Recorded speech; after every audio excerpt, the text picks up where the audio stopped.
Welcome back to the Arise interview, where we speak to the newsmakers as well as ordinary people doing extraordinary things around the world and featuring the voices at the heart of the stories. I'm Charles Aniagolu.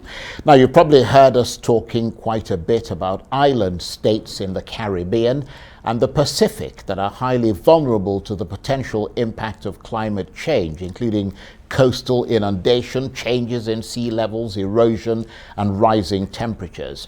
But did you know that one of the areas most affected by climate change is Nigeria's Niger Delta region, one of the largest wetlands on Earth, an area of brackish swamps, waterlogged forests, crisscrosses of rivers and rivulets, and of course, coastal villages and towns on the banks of the Atlantic Ocean. It's a region that has poor infrastructure, particularly in the rural areas, and so many of the people there are not able to adapt fast to rising sea levels, for instance. So what's being done in the Niger Delta to deal with the impact of global warming? Well, Senator Ita Enang is the Senior Special Assistant to President Buhari on Niger Delta affairs. He's traveled extensively through the region to find out how climate change is affecting people there, and he joins me now in the studio. Thank you very much indeed for coming in. Thank you, Charles. Give us a sense of the impact of climate change on the Niger Delta. What have you seen in your travels? Well, I think I will speak less on the effect of climate change, but also I will speak more on the effect of oil exploration with climate change. Because it's a combination of the two, It's a combination, but I think climate change has even become a less danger than oil exploration. I am surprised that I have come to that conclusion now. Now, climate change has caused global warming, which has caused more water to go from the Arctic down into the rivers, into the ocean, and the ocean level has risen. But that alone wouldn't cause so much danger ordinarily on the Niger Delta and the island nations. It wouldn't cause so much damage, not just to the Niger Delta, but also to the entire coastal waters of Nigeria and West Africa. Now, what is the most dangerous thing is the effect of oil exploration, which has created void and space under the earth. Because as you take out oil, as you take out gas, you leave space under the earth. And that space suspends the earth. And that earth will create a pore, creates a void, creates a pore. That earth, when you take out so much, the earth will now sink down to go and be together with the crust. And that has happened throughout most of the areas in the Niger Delta which oil exploration and oil and gas has been explored. That is the effect of the hydrocarbon exploration. Now, this has not been noticed, or it's been noticed, but it wasn't taken account of until few years and months ago, when the effect has been so much. And in fact, due to, I think, poor education or something, as water comes in, as you have the effect of what you, in Braz, in Keremo, in the shores of Ondo, in Fiat-Mbo and Ibono, you'll see, a lot of people will think that it is Mami water that has come up, or that it is some level or some kind of sea goddess or sea god or sea goddess that has come to cause effect of something. But it was actually the effect of oil exploration which has created space and void under the earth. Now, if you go to take Bayelsa for instance, Bayelsa is gradually sinking and sinking. If you go to places like Braz, Akassa, some of the islands there, like Sangana, has completely gone. If you see most of the people you find in Abuja, you find in Port Harcourt, you find in Lagos, they no more have villages. But they came from some villages and some areas. If they go to a village this year, 5 years after, when they go back, they will find the nearest bush and hang on. The nearest place, because they keep moving, because these islands keep sinking. Now, if you come to Akwa Ibom, for instance, the greatest example or the nearest example is where you call Tom Short Island, the Tom Short Banks. Because of the effect of oil exploration by Mobil since 1965-68, in the entire Efiat area, the Tom Short Banks, in many of the areas one of them is called Onyong Nm. Those villages are completely gone down the river. Now, there are places where you had primary schools in those islands, in Efiat, which was an island. Those primary schools are completely gone. There are 6 kilometers, 5 to 6 kilometers from the shore of Mbo, local government, now into the ocean. That completely disappeared. Well, I'm astonished that we're not hearing more about this. I'm surprised. Because, I mean, it sounds like the people are drowning already in the Niger Delta. The people are drowning already in the Niger Delta. Because if you ask, even where His Excellency, former President Jonathan comes from, he's not an island though, but the entire Ogbia area has gotten a little lower under the water. Now, when you get to some areas completely off that coast, there are where you had Oloibiri, a little away from the Oloibiri is smaller now. It is a little under the water. It is a little going lower.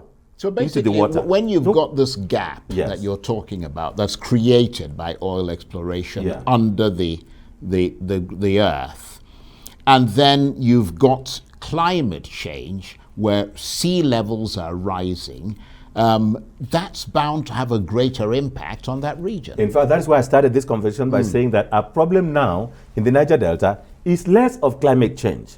It's more of the effect of oil exploration compounded by climate change. Right. But climate change has come to raise the water levels. So we have more areas in the banks of the Atlantic sinking into the, being affected by the rising level of water, and most buildings are collapsing into the ocean, collapsing into the waters, you know. Now, if you go to places like, I think I want to mention Ekeremo the second time, because of they have about 10 to 11 oil wells, flow stations in that area alone. I've been particularly in that area. And the effect of the oil exploration, the effect of the exploration activities, occasionally you have water overflowing and the people can't go home. When the water recedes and goes down, That's when they can go home. The people can only visit the place in certain seasons. So, and yet, we are celebrating that as much money as we're taking from, we're making from the exploration activities. Yeah. And what my concern now is that Nigeria, the international community, should come together to serve most of these sinking and disappearing islands.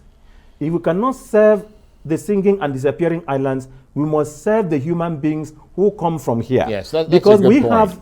we have a great problem now, problem of migration, problem of the people coming from who no more have where they come from there, coming to look for any other lands here, and you have communal conflicts So from there. you've got people from the Niger Delta migrating inland, Inland and of then the you've Niger got Delta. people from the north migrating southwards. I mean, people where desertification is Yeah. taking place.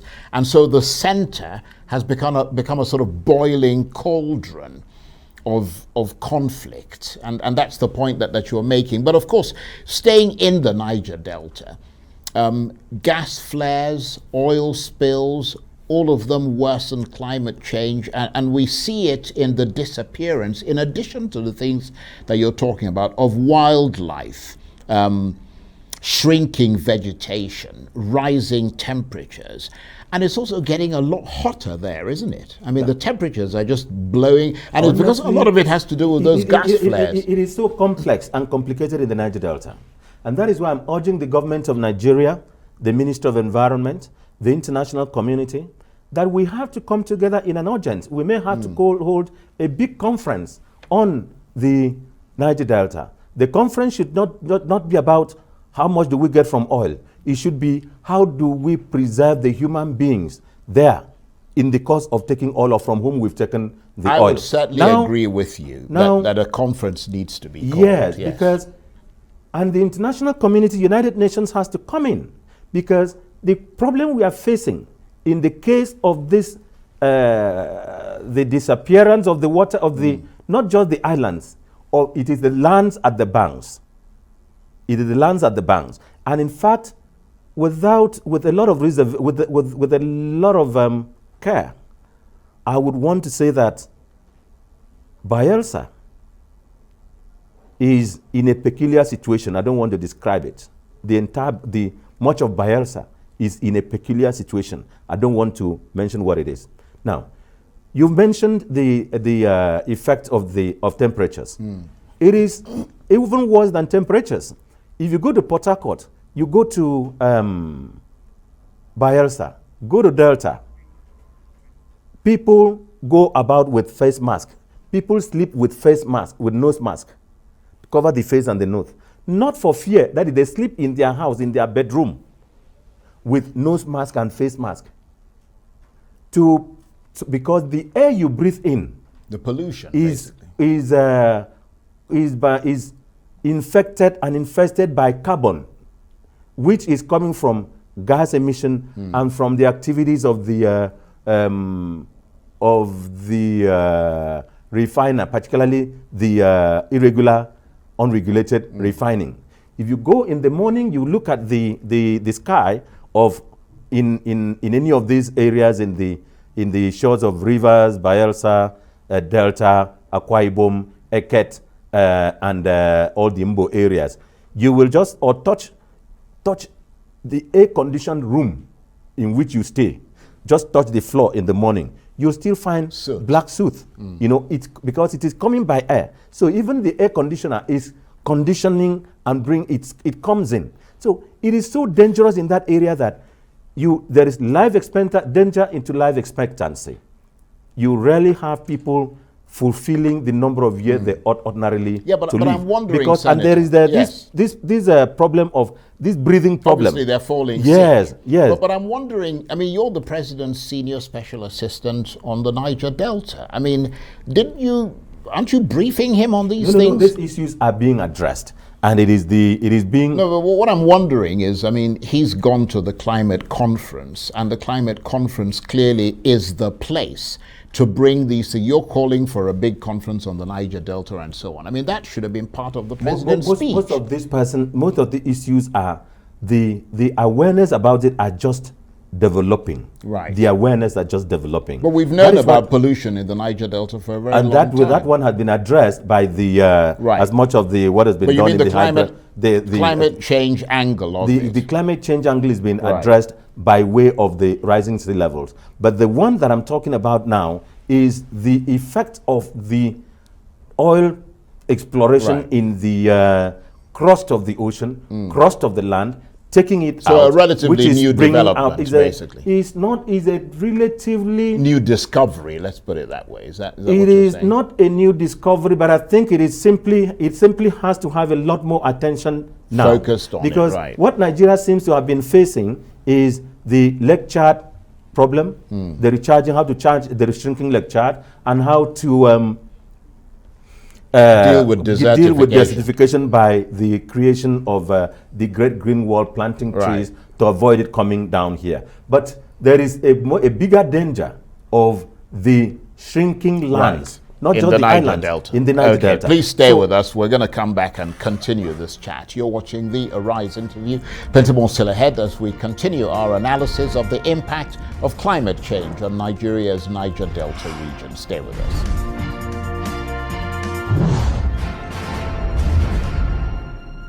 Welcome back to the Arise interview. I'm Charles Aniagolu. Now it's the final week of the Conference of Partners meeting on climate change in Glasgow, Scotland. The meeting has been trying to strengthen actions and commitments in tackling global warming by cutting greenhouse gas emissions. African countries have not been left behind in these pledges, despite contributing less than 4% of global greenhouse emissions. Well, the oil-rich Niger Delta in southern Nigeria has experienced firsthand the damage caused by climate change and oil exploration in the region, and is continuing to face the dangers of being on the front line of rising temperatures and rising sea levels.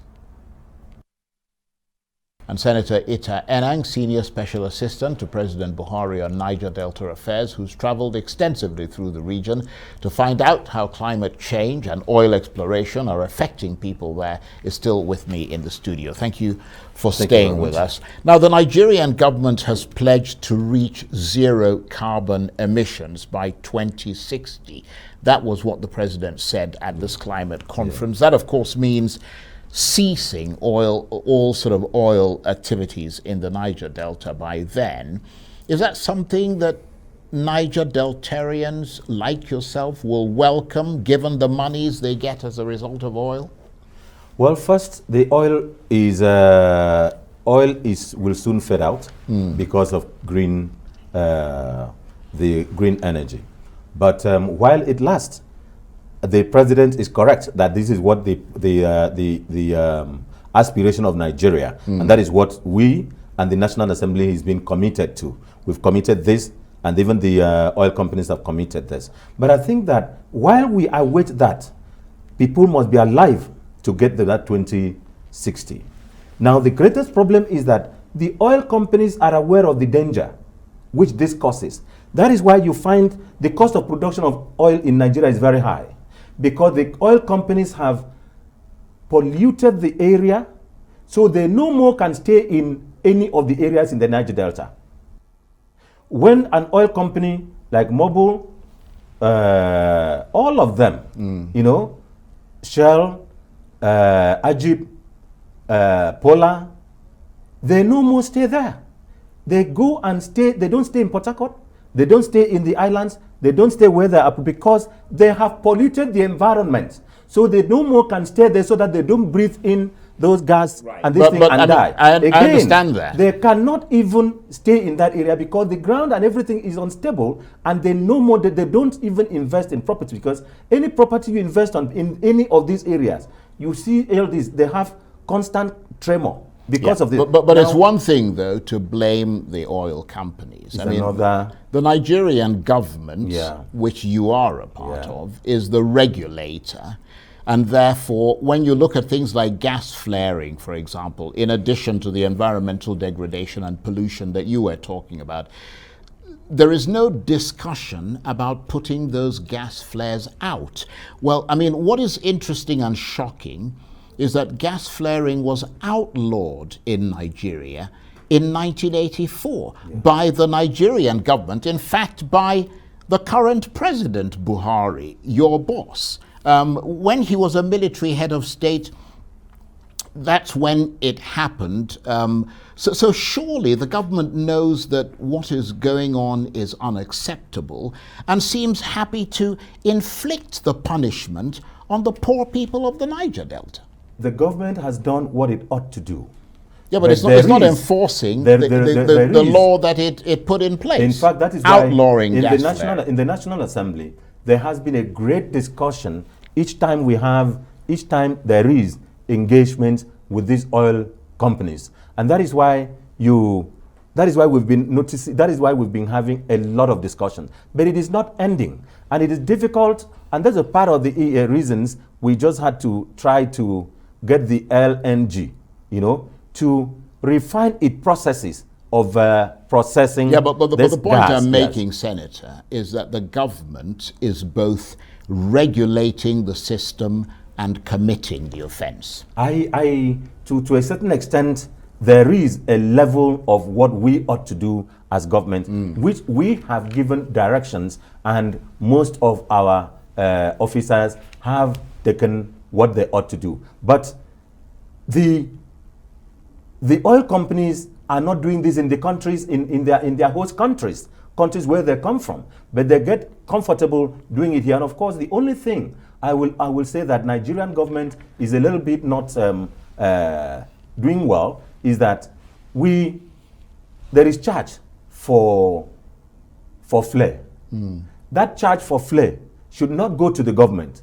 That charge for flare should go to the people and the community who are suffering the effect of this flare on the environment. You know, let's go back to the concluding part of the other submission about the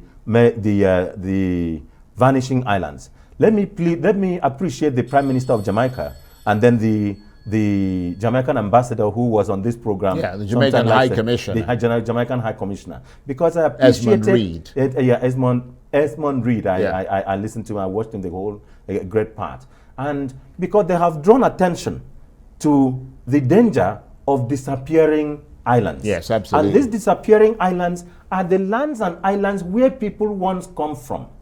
Now, in the Niger Delta and in the part of Nigeria, if you go to Lagos, see what is happening in Victoria Island. In Victoria Island, you no more can have tarred road, properly so-called, working well. You now have to have interlock road so that water can come up and go down. You see the challenge of reclamation of land, where you have lands reclaimed and people now build on those areas who were part of the ocean. Part of what we should do as a country in Nigeria is to regulate and stop the land reclamation from the ocean, because wherever you think of reclaiming land, or think you reclaim land from the ocean and you build high-rise, you build building for a certain class of persons, you are pushing that water to some other area and to some other level. That's a good point. It is not going into the ocean back. It is just around it. And it is causing another effect, which is an environmental damage. You make a very good point. Let me give you some figures here, because according to the UN, the sea level has risen in the Niger Delta by a mean of about 0.462 meters, and that's led to flooding of low-lying areas there and to lots of coastal erosion. And the estimate is that in the next few decades, basically 30 years at the most, the Niger Delta could lose tens of thousands of square kilometers of land, and 80% of the people there could be displaced. This is correct. And in fact, they're just being conservative. As a lawyer, there were areas in Ibono, in Ukwo, in Akwa Ibom State, which I was solicitor to, my law firm was solicitor to, and they were litigating over some islands off the shore of Ibono. It used to be called Ukwo Ibono then, or Ikwo Ibono then. And it was a question of being landlocked and not being given access to the sea. And they said, look, what gave them access to the sea was that those islands were part of our own. Now, most of those islands are litigated upon as solicitor to those communities in 1996, 97, 98. As of today, those islands are shrunken and some are gone. So there is nothing to do. Now, there is the idea of the water sinking and those islands being lost. Is already, if you see Ibono, if you go to Ibono, NDDC, Niger Delta Development Commission, is now trying to do embankment. And if you look at the budget of Niger Delta Development Commission, a lot of their budget is springing on either embankment or reclamation. Okay, let me ask you this, because we've got less than a minute. What are you hoping will emerge from this COP26 climate summit taking place in Glasgow with regard to things like what you're talking about in the Niger Delta? I think we've got about our 20 delegation seconds. should be able to put up some of these issues.